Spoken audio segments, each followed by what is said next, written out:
que ver entonces con el microscopio.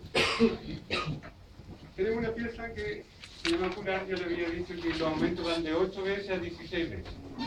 Que tenemos un tubo que va en este cabezal, y este cabezal, este tubo por dentro está con una coloración negra. ¿Para qué? Para absorber la luz que se está reflejando. ¿Ya? Tenemos esta pieza que se llama revólver, ahí está, y este revólver contiene en la parte baja los objetivos, estos objetivos que están acá. Los objetivos van desde un aumento de 4 veces, 4 por, a 100 por. ¿Ya? Entonces, ¿cuál es la amplificación máxima que podríamos tener en un microscopio? 40. ¿Quién sabe que levante la mano? 40 por. ¿Cuál es la amplificación máxima? Y le doy una décima en el próximo control. Levante la mano, sí. 400. 1600. ¿Qué es 1600? Ahí está. ¿Por qué 1600? Porque arriba en el lente ocular tiene 16, ¿Sí? y abajo tiene los 100. Claro. Ahí está. Entonces podríamos aumentar teóricamente, y después me cobra esa décima, 1600 veces un objeto. ¿Qué más tenemos? Esta pieza de acá se llama el brazo o columna. La columna. Y aquí ustedes van a tomar el microscopio para transportarlo del brazo, pero además lo van a sujetar de la base que está acá, el pie, o a la base del microscopio, eso que está acá. ¿Ok? ¿Bien? Debajo de estos objetivos encontramos esta pieza que está de color negro, siempre negro, acá, que se llama la platina. Platina. Y en esta platina van a colocar el portaobjeto, que tiene una muestra, ¿ya? Un vidrio. ¿Ya? Y este vidrio entonces va a subir y a bajar en esta platina, ¿ya? Gracias a que ustedes van a girar estos tornillos que están aquí afuera. El que va por dentro, muy cerquita de esta columna, se llama macrométrico. ¿Para qué? Macro significa grande. Va a ser una subida rápida o bajar rápidamente la muestra para hacer el foco. ¿Ya?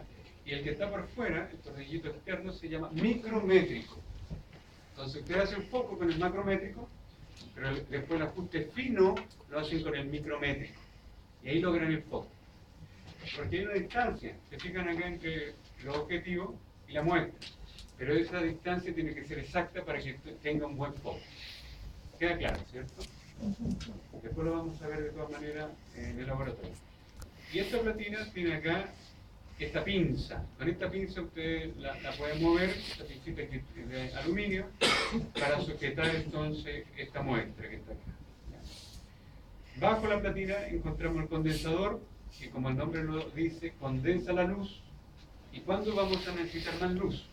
Cuando trabajamos con objetivos grandes, con un objetivo de 40 veces o de 100 veces. ¿Ya? Pero en histología solamente vamos a utilizar objetivos secos, el de aumento 40. ¿Ya? Cada uno de estos objetivos tiene un anillo de color. ¿Ya? Cuando amplifica 4 veces, tiene un anillo rojo. Adelante. Cuando tiene un anillo amarillo, está amplificando 10 veces. Cuando tiene un anillo celeste, amplifica 40 veces. Y cuando tiene un anillo blanco, amplifica 100 veces. ¿Okay? Entonces no es necesario que ustedes estén mirando el número, porque basta con mirar el anillo, el color del anillo, que estaría acá, en este objetivo, y saben cuántas veces se está amplificando una imagen. ¿Qué más tenemos? La fuente de luz. Esto es una lámpara generalmente una lámpara halógena. Por lo tanto, deben trabajar con la menor intensidad posible, de tal manera que al finalizar el laboratorio no queden con cansancio visual. ¿Ya? Antes de entrar a las clases teóricas y a las clases prácticas, tienen que siempre, yo sé que trabajan todos, y por eso están en esta modalidad, tienen que comer algo de azúcar, ¿eh? Bueno, se me van a desmayar ahí en el laboratorio. Además que la hipoglicemia produce dolor de cabeza. ¿Ah? Así que si alguno despierta en la mañana con dolor de cabeza, es por hipoglicemia. Veamos acá. Ojo desnudo, podemos ver tan fino como 0,2 milímetros. ¿Cuántos micrómetros equivale a 0,2 milímetros? Un milímetro tiene 1000 micrómetros. Un milímetro igual a 1000 micrómetros. 1000 micrómetros. Entonces acá tenemos que abajo del nudo podemos observar hasta 0,2 milímetros. Por lo tanto, ¿cuántos micrómetros es el menor tamaño que podemos observar de un objeto? 200, ¿cierto? 200 son los más pequeños que podemos observar. Con la microscopía óptica llegamos hasta los 0,2 micrómetros de diámetro. Con la microscopía electrónica de transmisión, 0,2 nanómetros. Estamos haciendo amplificaciones de 5 millones de veces. En la Universidad de Chile tenemos un microscopio electrónico de transmisión y uno de barril. Así que si se organiza y alguien quiere ir a conocerlo, bienvenido. ¿Ya? Microscopía de efecto túnel. Ya la tecnología es capaz de ver átomos, trabajar con átomos.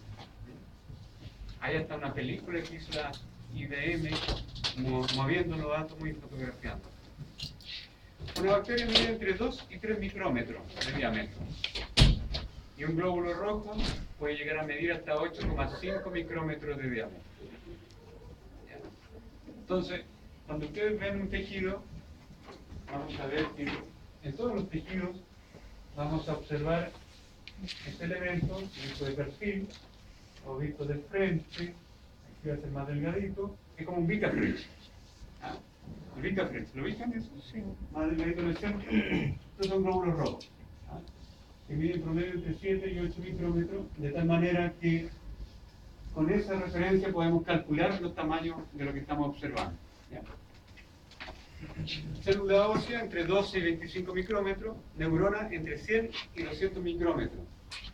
Pero esa neurona que mide 200 micrómetros, estamos dibujando acá una neurona, sea la neurona, no importa, ahí está la neurona, eso es lo que mide 200 micrómetros. ¿Ya? Pero la neurona, ¿cuánto puede llegar a medir? Una décima para quien levante la mano y me diga cuánto puede llegar a medir una neurona. Una décima para el próximo controlito. 1 metro. 1 metro. Porque aquí tenemos la neurona en la médula espinal. Pero cuando ustedes sienten el martillazo en el dedo, no es que sintieron que había una neurona, sino que había un terminal axónico de la neurona. Para mover el dedo, no es que esté la neurona aquí, sino que lo piensan, la corteza, hace un puente en la médula espinal y después se va la orden al dedo. Y para sentir lo mismo. Pero el soma, el soma de la neurona, soma en griego significa cuerpo, ¿ya? Por eso dicen enfermedad psicosomática, la psique sobre el cuerpo. Esto está en el cerebro, principalmente en la médula espinal, en los ganglios raquídeos. Pero el axón es lo que estamos viendo que llega, ¿cierto?, a la periferia. Por eso puede llegar a medir 1 metro. Fibras musculares estriadas. Ya tienen otro concepto, el músculo. Músculo estriado. Por lo tanto, si hay músculo estriado, también va a haber músculo liso. ¿Ya? Lo vamos a ver con detalle. Puede llegar a medir hasta 30 centímetros un músculo liso. Y la célula muscular lisa. ¿Tienen anatomía humana? ¿Tiene? Nada humano tiene. Pero, por ejemplo, hay un músculo que se llama el músculo sartorio que atraviesa la pierna, ¿ya? Y ese músculo mide 30 centímetros. ¿Ya? Y el músculo contiene células, este músculo, y aquí tiene miles de estas células que miden el mismo tamaño que el músculo completo, 30 centímetros. Pero se caracteriza por lo siguiente. Este músculo tiene estas células musculares estriadas, pero tiene el núcleo en la periferia. ¿Para qué necesita tantos núcleos? Esta es una sola célula que puede llegar a tener hasta 200 núcleos. Y además dice ahí que tiene excreciones. Vamos a dibujar esas excreciones. Si en el animal se produce un daño en el músculo a este nivel, gracias a que hay un núcleo acá, se puede sintetizar, se puede leer el DNA para que se transforme y se traduzca a RNA. ¿Y para qué necesitamos RNA? ¿Para la síntesis de qué? De proteínas. Entonces, aquí este RNA va a llegar a un ribosoma, y el ribosoma lo va a leer y va a generar proteína que va a reparar este músculo que está dañado. Por lo tanto, esto que mide 30 centímetros, si solamente tuviera un núcleo, esa tarea sería imposible. Pero como tiene núcleo en toda su extensión, se produce el daño, se sintetiza RNA se lee en el ribosoma, proteína, reparación. Músculo estriado es uno de los músculos que mejor se repara. ¿Cuál será el músculo que menos reparación tiene? Liso. Liso. Tiene, el útero es musculatura lisa, pero se repara, pero no tan bien como el estriado, que se cortan acá la mano y a la semana ya está lista, le hacen una cirugía y está listo. Pero ¿cuál es el músculo que no se repara? Cardíaco, alguien dijo cardíaco. Corazón. Ahí vamos a buscar un corazón. El corazón no se repara. Entonces, si hay un infarto, porque dejó de llegar sangre aquí, esa zona se va a reparar con una cicatriz. ¿Ya? Y esa cicatriz no tiene capacidad de transmisión eléctrica. Por lo tanto, esa zona queda afuncional. Siempre cuando decimos A, significa Sin. sí, sin función. Entonces, esto si se acumula en un animal, finalmente alguno de estos infartos va a ser mortal. Entonces, el tejido muscular, estriado, cardíaco, no tiene buena reparación. Pero el tejido muscular, estriado, esquelético, tiene muy buena reparación. ¿Ya? Okay, quedó claro, ¿cierto?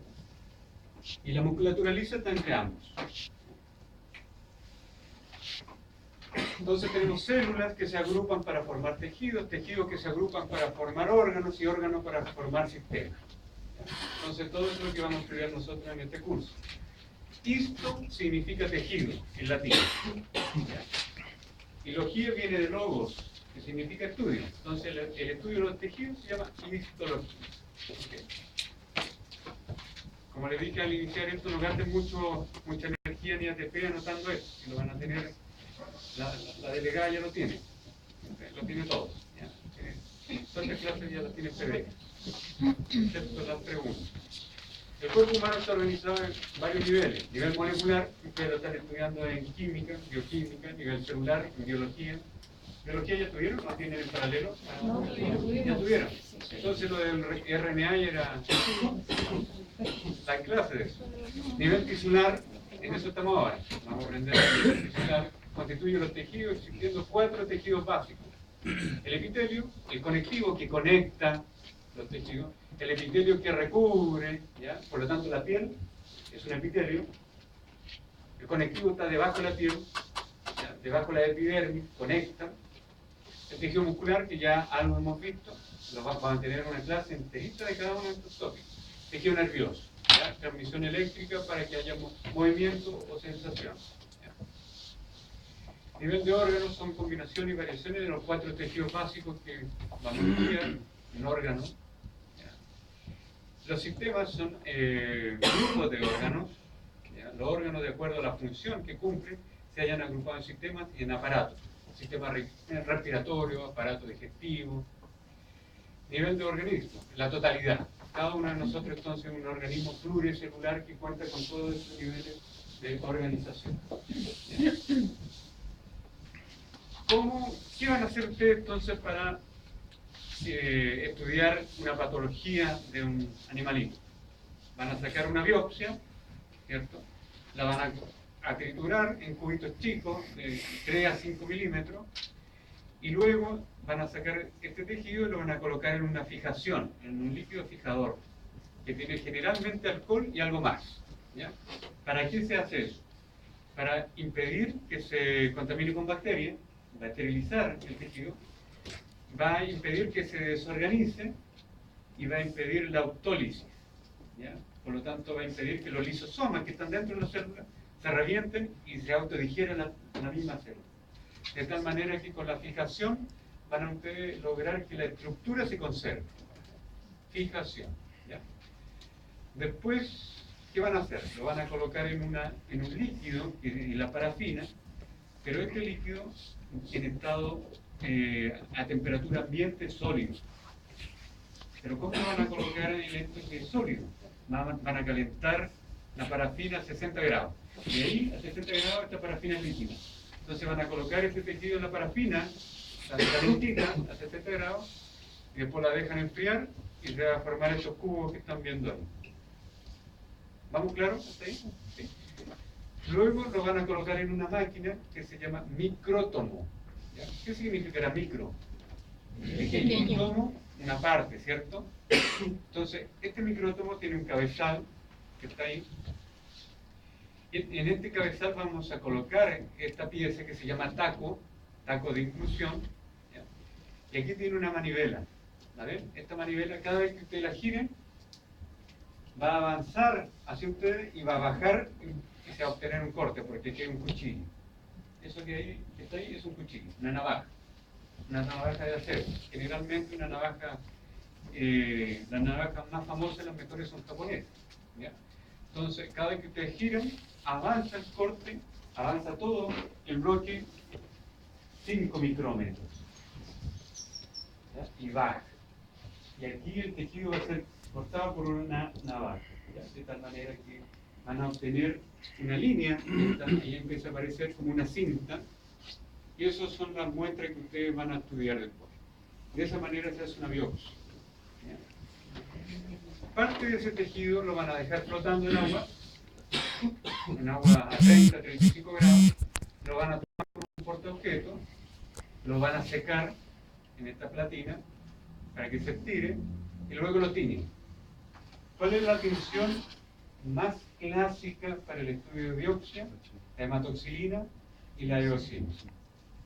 Se llama hematoxilina y eosina. La eosina es de color rojo y la hematoxilina es azul o morado. Hematoxilina y la eosina. La hematoxilina tiene sustancias ácidas. ¿Dónde encontramos sustancias ácidas en una célula? En el DNA, ¿cierto? El DNA es ácido. Por lo tanto, si tenemos esta célula, esta neurona, la hematoxilina, ¿qué va a tener acá? El núcleo. ¿Y qué más va a tener? ¿Qué otro organelo es ácido? ¿Dónde hay otro ácido? RNA. Ácido ribonucleico. ¿Dónde se encuentra esto? En los ribosomas. Va a haber mucho ácido ribonucleico que se está leyendo. Entonces, si una célula se tiñe de manera azul, acá, es porque hay ácido. Pero además nos está diciendo para qué sirve. ¿Qué está haciendo esa célula en este minuto? ¿Qué piensan que estaría haciendo esta célula? Sintetizando o aumentando la cantidad de proteínas. Proteínas que en este caso la neurona van a ser neurotransmisores. ¿Ya? Neurotransmisores, proteínas. No todos son proteínas, pero hay una parte que sí. ¿Ya? Entonces, proteínas. Y el otro es la eosina. Entonces, la eosina va a teñir con este colorcito todo el citoplasma, todo el resto del citoplasma. Va a teñir más bien proteínas básicas. Entonces, la eosina tiñe sustancias básicas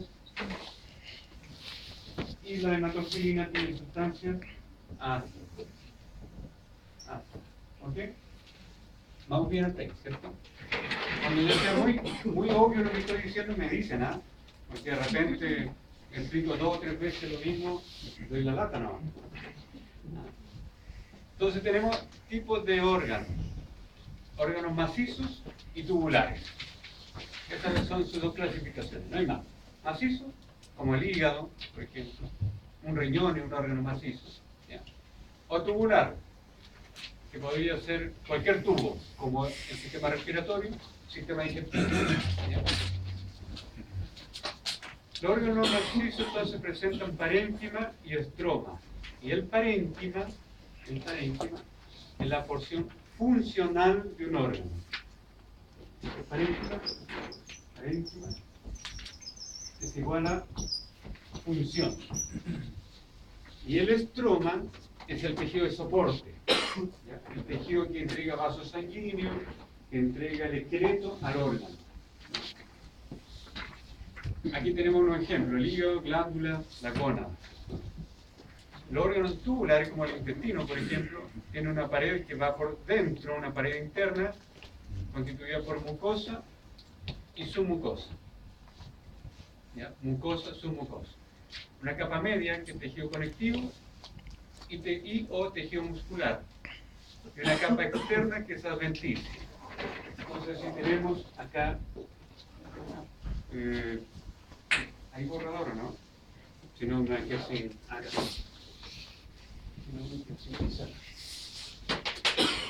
Entonces tenemos un tubo, como el intestino delgado, por ejemplo, en donde la parte interna se llamará mucosa. Después viene otra que se llama submucosa. Esta es la parte interna. Después una media que va a ser, ¿cómo se llama la media? Tejido conectivo. Va a ser muscular o tejido conectivo. Y después finalmente una adventicia. O puede ser serosa. Adventicia es tejido conectivo. Tejido conectivo. Y la serosa es tejido conectivo más una capa de célula. Una capa de célula.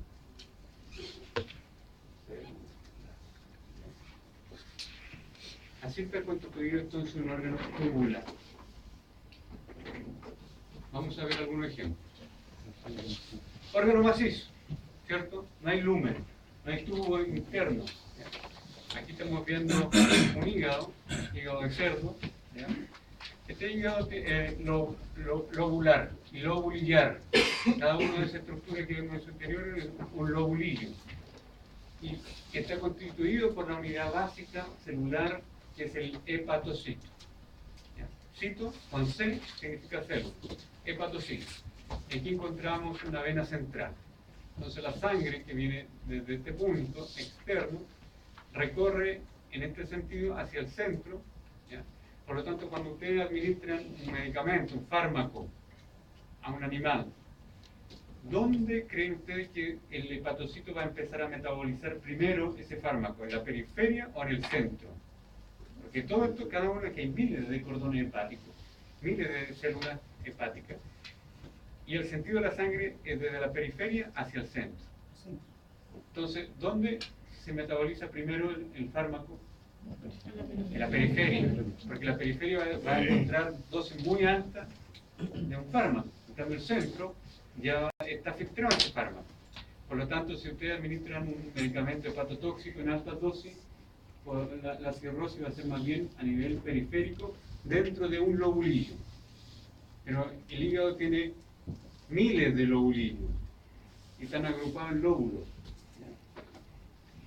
Es el parénquima. Entonces, lo que le sirve al órgano, ¿ya? Lo propio del órgano, se llama parénquima. Y el estroma es el tejido conectivo que apoya, que le da el esqueleto a ese parénquima. Aquí está el estroma, tejido conectivo. ¿Se fijan? Todo eso es estroma. Lo que estamos viendo acá a la derecha corresponde a una glándula salival. Lo vamos a ver después, más adelante, cuando veamos el sistema digestivo. Nuevamente, acá está el estroma, todo esto es tejido conectivo, y el resto, parénquima. Entonces, se fijan que el estroma se tiñe de un rosadito más tenue. ¿Ya? Por eso cuando vayamos al laboratorio, ustedes van a traer esos lápices azules, violetas, rosados, naranjos, rojos, para hacer estos trabajos. ¿Ah? Van a tener que dibujar. Órgano suprarrenal, glándula suprarrenal. Supra, sobre, ¿cierto? ¿Sobre qué? Sobre el riñón. Por lo tanto, la glándula suprarrenal está sobre el riñón. Fácil histología. Pero también se le llama glándula, ¿cuál es el otro nombre? Adrenal, ¿cierto? Ad significa, en latín, adyacente. Una glándula que está adyacente al riñón. Por lo tanto, glándula adrenal. Tiene una corteza y una médula. ¿Por qué es importante la médula de la glándula suprarrenal? ¿Por qué será importante? cuando alguien se asusta, secreta una hormona. ¿Cuál será? La adrenalina, ¿cierto? Adrenalina y noradrenalina, también llamada epinefrina y norepinefrina, ¿cierto? Eso se secreta especialmente en la porción medular de la glándula suprarrenal, que es la que estamos viendo ahí. Pero también estamos viendo acá la corteza. ¿Ya? Fíjense que en la corteza vemos 3 colores distintos, tonos distintos, intensidad distinta. Esta más externa, esta central y una más interna de la corteza. ¿Se alcanzan a dar cuenta que hay 3 tonos? Esta zona de acá arriba produce aldosterona. ¿Para qué servirá la aldosterona? Es una hormona que evita que se pierda, ¿qué? Del cuerpo líquido, ¿cierto? Líquido. La aldosterona va a actuar sobre el riñón, un sistema que se llama de los tubos colectores, para que este tubo rescate la sal que se está perdiendo. Pero al rescatar la sal, como en el riñón, por ejemplo, y en el riñón tenemos un tubo colector, y en este tubo colector se está perdiendo sodio y agua. ¿Ya? Estamos en el riñón, en el tubo colector, sodio y agua. ¿Qué es lo que hace la aldosterona? Y este es tejido conectivo, y esto se va a transformar finalmente en orina. La aldosterona rescata la sal hacia el tejido conectivo y no se pierde, pero la sal arrastra el agua.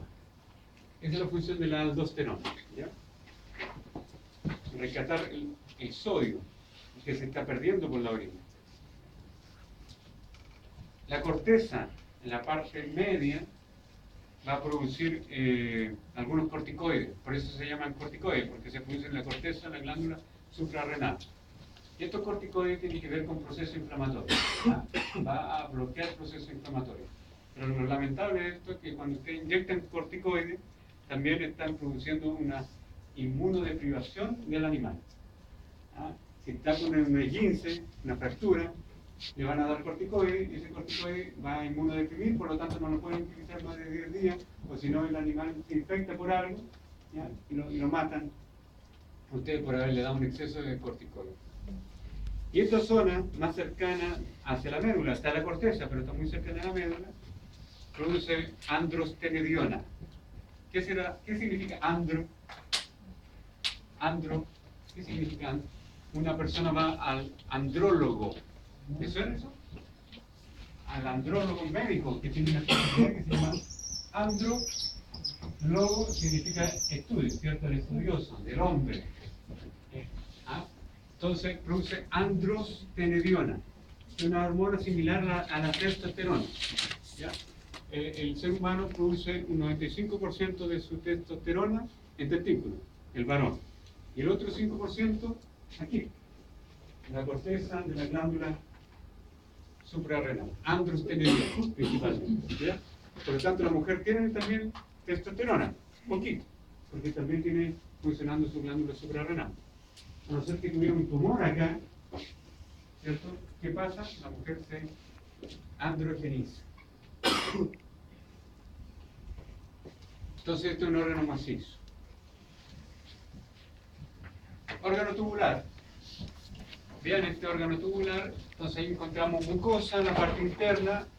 Esto. Y la mucosa está constituida por 2 estructuras.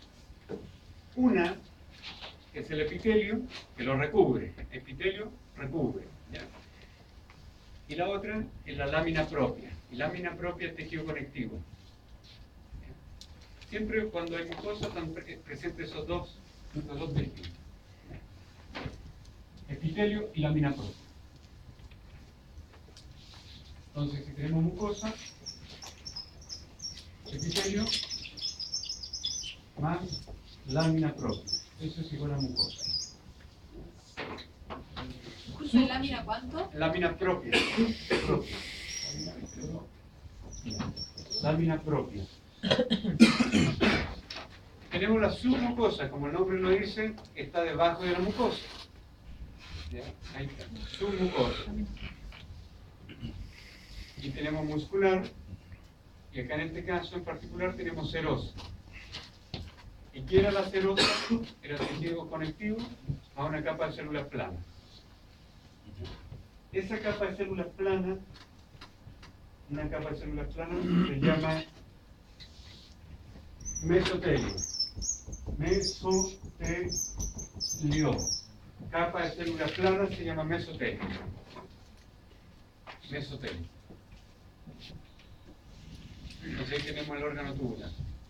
¿Y el lumen sería la parte externa del órgano?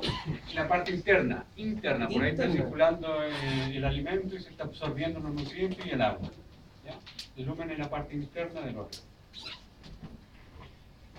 Vesícula biliar, otro órgano bueno, ahí tiene la mucosa, la muscular y la serosa. Esto de acá ahora le va a quedar mucho más claro. Esa línea de células que está acá arriba es el epitelio. ¿Ya? Esto es el epitelio. ¿Ya? Una fila de células.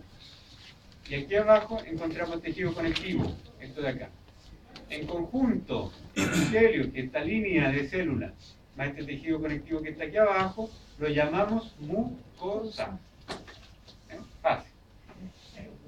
Capa muscular, capa media, y la serosa, que era tejido conectivo, más una capa simple de células planas, llamado mesotelio.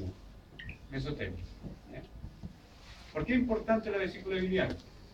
Solo les voy a ir dando algunos datos fisiológicos, como para los que llegaron atrasados. Yo les dije que este curso, a pesar de que es mucha memoria, me gusta que ustedes vayan entendiendo por qué es importante aprender estas cosas.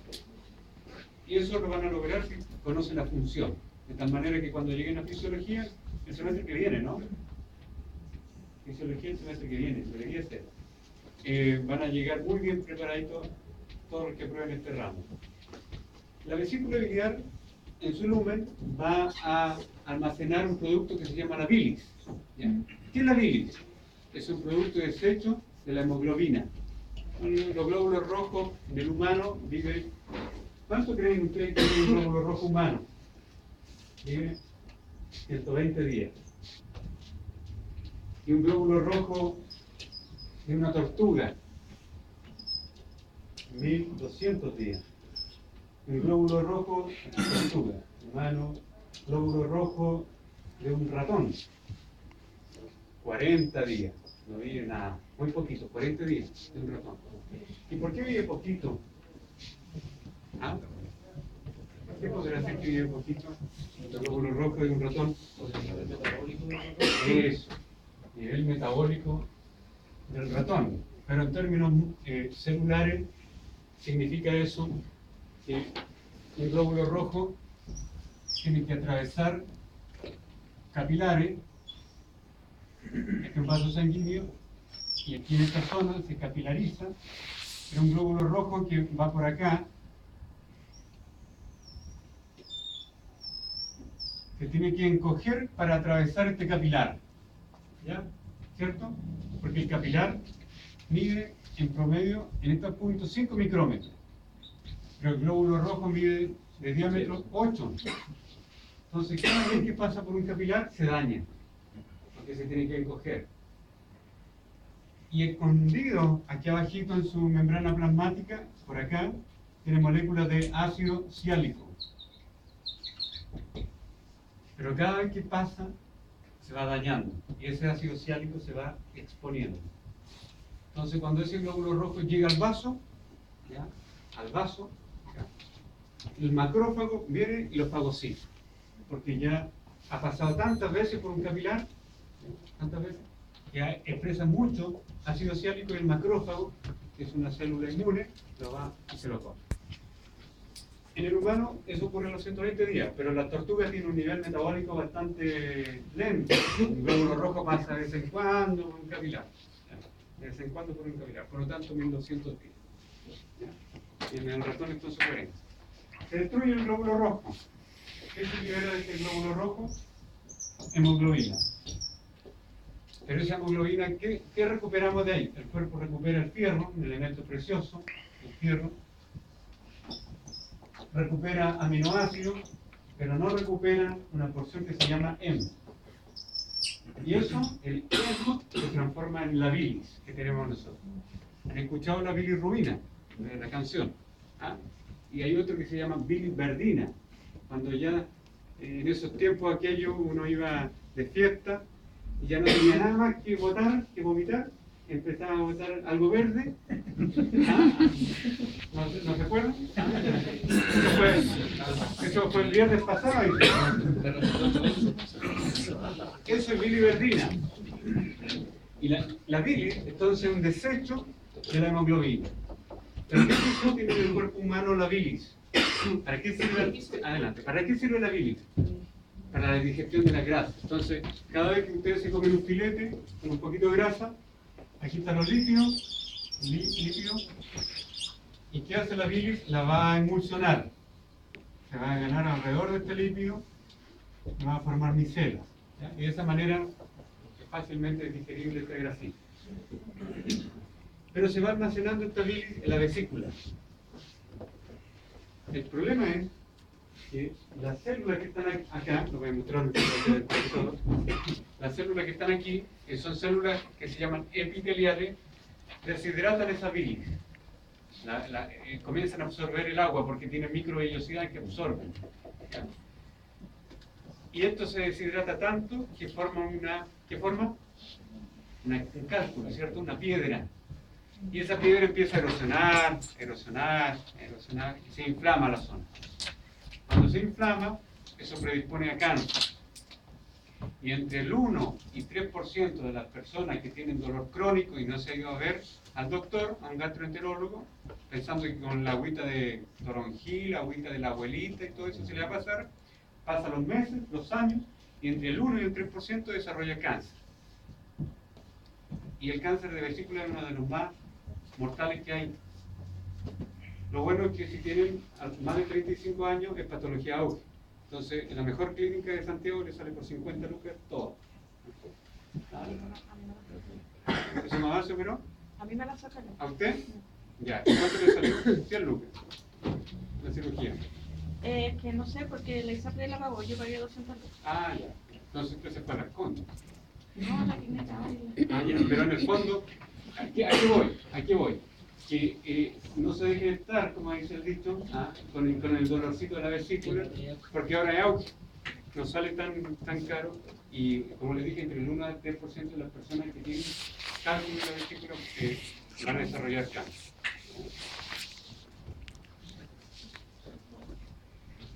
Ven ahí ese tubo. Puede ser un intestino, puede ser una arteria, una vena, ¿ya? Pero dependiendo cómo ustedes lo corten, van a tener una imagen. Por lo tanto, una sola imagen no nos dice realmente cómo es el órgano. Tenemos que ver un grupo de imágenes para tener alguna noción, alguna idea de cómo es realmente. Por ejemplo, acá lo estamos viendo en sentido semi-transversal, aquí completamente transversal. Es como este lápiz cortado ahí a través. ¿Ya? O tangencial acá arriba, aquí da la figura de un 8, ¿ya? Aquí a través se ven las paredes solamente, tangencial nuevamente. ¿Ya? Depende entonces de cómo tengan ustedes el corte, van a tener una imagen. Tipo de tejido. Ahí están los 4 tipos de tejidos básicos que le había nombrado. Epitelio es el más básico. Tenemos 2 tipos de epitelio, de revestimiento que reviste.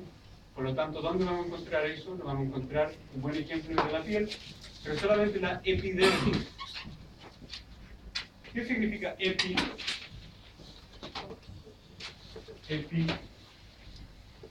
Epi significa sobre. ¿La epidermis estará sobre qué? Sobre la dermis. Entonces tenemos una capa que se llama epidermis, que está formada por epitelio, ¿ya? Tendremos después la dermis, que es tejido conectivo, y bajo la dermis, ¿qué tendremos? ¿Ah? ¿Cómo se llama la capa que está debajo de la dermis? Hipo, que significa bajo. ¿Bajo qué? Bajo la dermis. Y esto es principalmente célula grasa, adipocito. Un individuo, un ser humano, junta adipocitos hasta aproximadamente los 6-7 años de edad. ¿Ya? Por lo tanto, un individuo, si ustedes tienen un hijo, un niño chico, menor de 7 años, si lo alimentan bien, este individuo va a generar poco adipocito. ¿Ya? Si lo sobrealimentan, van a generar, en vez de 3,5, van a generar 10 adipocitos. En términos de millones. ¿Ya?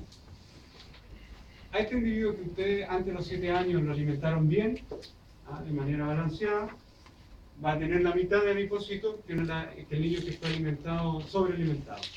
Por lo tanto, a este niño, a esta persona que lo alimentaron de manera balanceada, en su vida adulta, difícilmente va a ser gordo. Son esas personas que comen envidiablemente y no engordan. Engordan muy poco. Lo más que engordan un poquito el abdomen. Eso, de repente uno se encuentra con esos casos.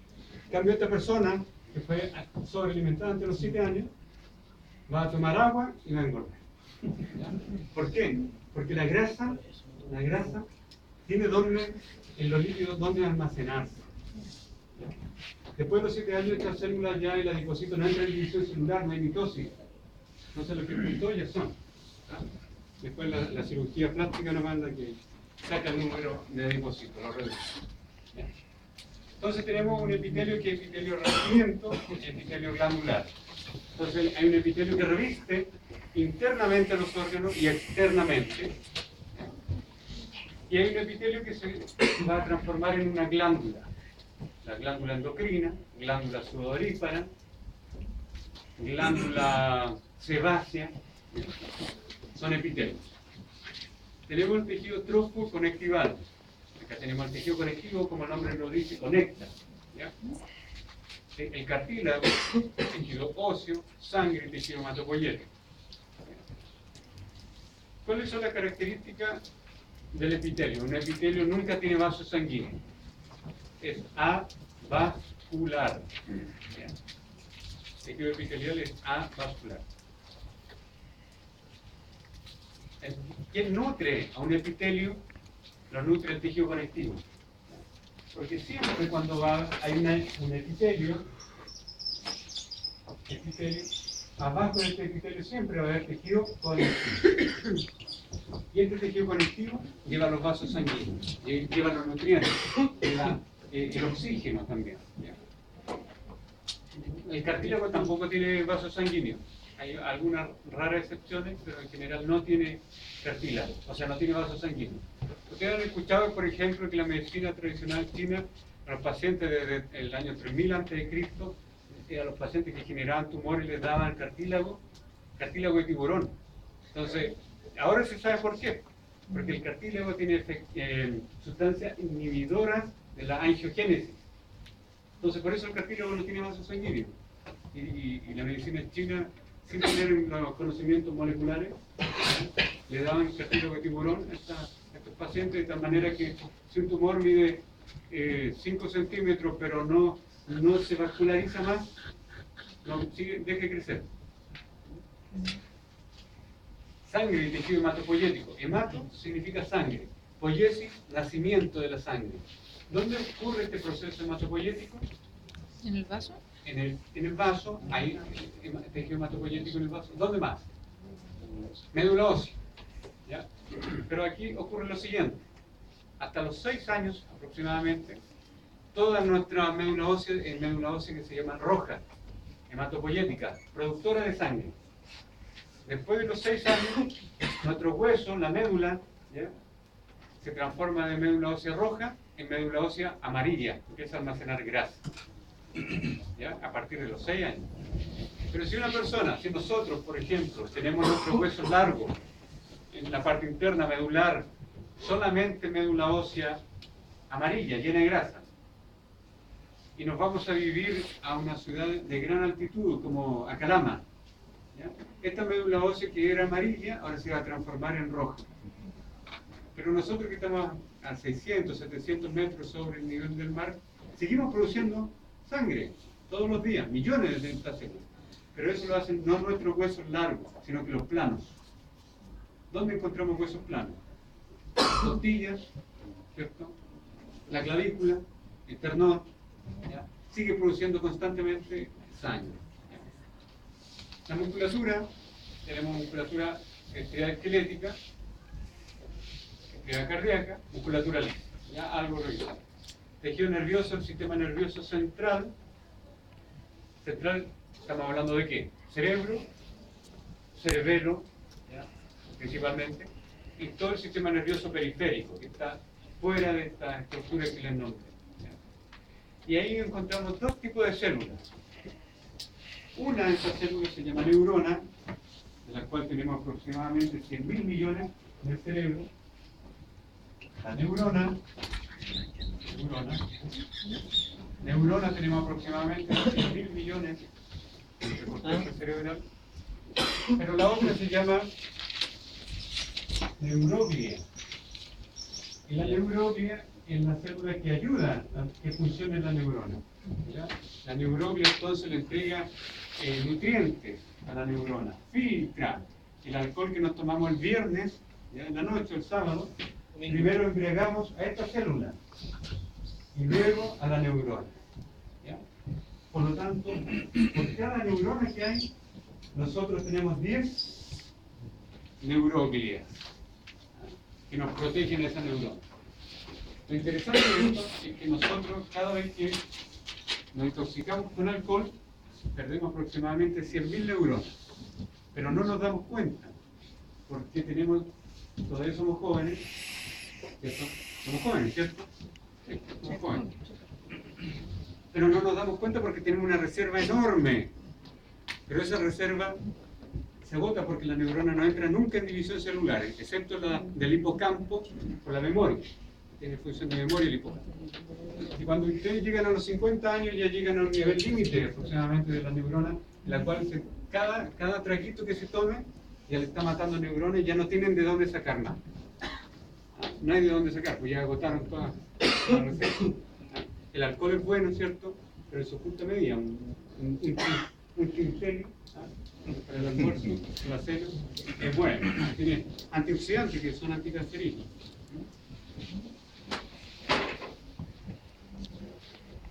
Entonces, nuevamente, fíjense, tenemos un epitelio, que es una línea, una hilera de células, que la estamos viendo acá, cuya característica era que eran avasculares, y debajo encontramos vasos sanguíneos. Esos puntitos que vemos ahí naranjo son glóbulos rojos.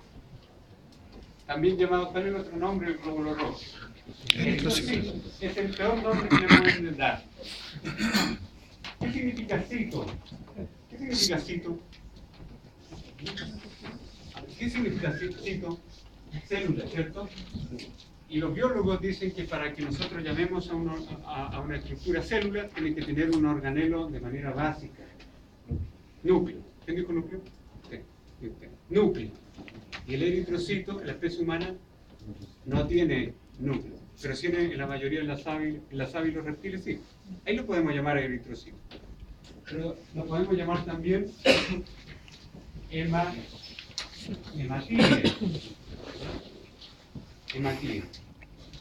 la célula de la sangre. Entonces aquí vemos esos puntitos, cada uno de estos puntitos es un glóbulo rojo que está atravesando un capilar. ¿Te fijas? Y todo esto es tejido conectivo. Entonces, esta sangre está nutriendo a esta célula. ¿Qué separa el epitelio del tejido conectivo? Está separado por una lámina que se llama lámina basal.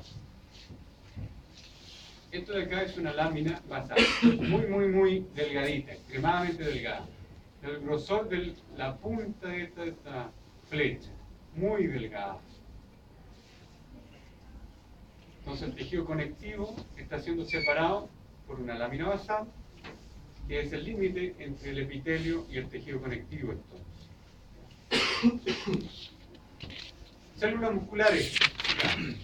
Fíjense. Célula muscular esquelética que es un cilindro, como un lápiz. Un lápiz. Esta célula, no sé si se alcanza a ver bien, pero tiene como unas estriaciones ahí. ¿Ya? Esas estriaciones es alternancia entre actina y miosina. La célula que tiene más actina del cuerpo humano o del cuerpo animal La célula que tiene más actina es esta, seguido por las plaquetas, que un 33% de las plaquetas tiene actina. Pero además tiene miocina. ¿Ya? Mio significa músculo, miocina. Y ahí alcanzan a ver los núcleos, ¿se fijan? Entonces esta célula que es cilíndrica tiene núcleo en la periferia.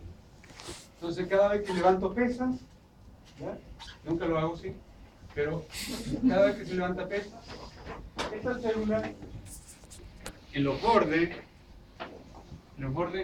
tiene otro núcleo más chiquitito. Y esa corresponde a células que se llaman satélites.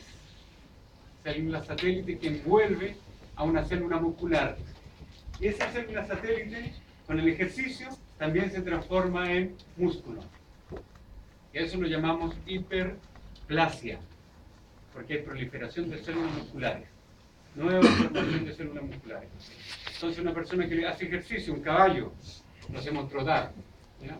Va a generar una hiperplasia muscular. ¿Por qué? Porque su célula muscular y sus células satélites se transformaron en nuevas fibras musculares. ¿Ya? Pero además, cada una de estas células va a crecer en ancho. Eso lo llamamos como hipertrofia. ¿Okay? Entonces, la masa magra, la masa muscular de un animal, gracias al ejercicio se potenció, gracias a la hiperplasia, que es proliferación, aumento del número de células, la hipertrofia, que dice que cada una de estas células engordó y tiene actina y miocina. Y ahí alcanzamos a ver los adipocitos. Eso, que es grasa. Y aquí una neurona. ¿Ah? Y esta más chiquitita, neuroglia. Neuroglia. Todos esos puntitos, neuroglia. Aquí la grasa no se tiñe. Porque cuando ustedes tomaron la biopsia, la colocaron en alcohol. ¿Y qué le pasó a la grasa con el alcohol? Se fue. Entonces ahí no se tiñe porque no hay nada que teñir. Se fue. Esto es estómago, epitelio de estómago. Pero me sirve para ilustrar lo siguiente. La hematoxilina, colorante básico, que tiñe de color azul, lo que habíamos estudiado antes, ¿cierto? Las componentes ácidos, DNA, RNA. Entonces las células que están más teñidas, siempre el núcleo de todas las células se tiñe con la hematoxilina, eso es siempre. ¿Ya? El núcleo de una célula siempre se va a teñir con la hematoxilina porque siempre va a tener DNA, que es un ácido. Pero la diferencia es el citoplasma. Esta célula chiquitita, cada una de estas, más violeta, se está teniendo su citoplasma porque tiene el ácido ribonucleico, por lo tanto intuimos su función. Es una célula del estómago, es la célula más abundante del estómago. Como es abundante, los histólogos brillantemente le colocaron célula principal, porque la principal célula del estómago. ¿Ya? ¿Qué secreta esta célula? Una proteína que se llama pepsinógeno. ¿Y para qué sirve el pepsinógeno? Pepsi como la bebida, nógeno. ¿Para qué sirve el pepsinógeno? Se transforma en pepsina. A ver, me falta iniciar. Se transforma en pepsina.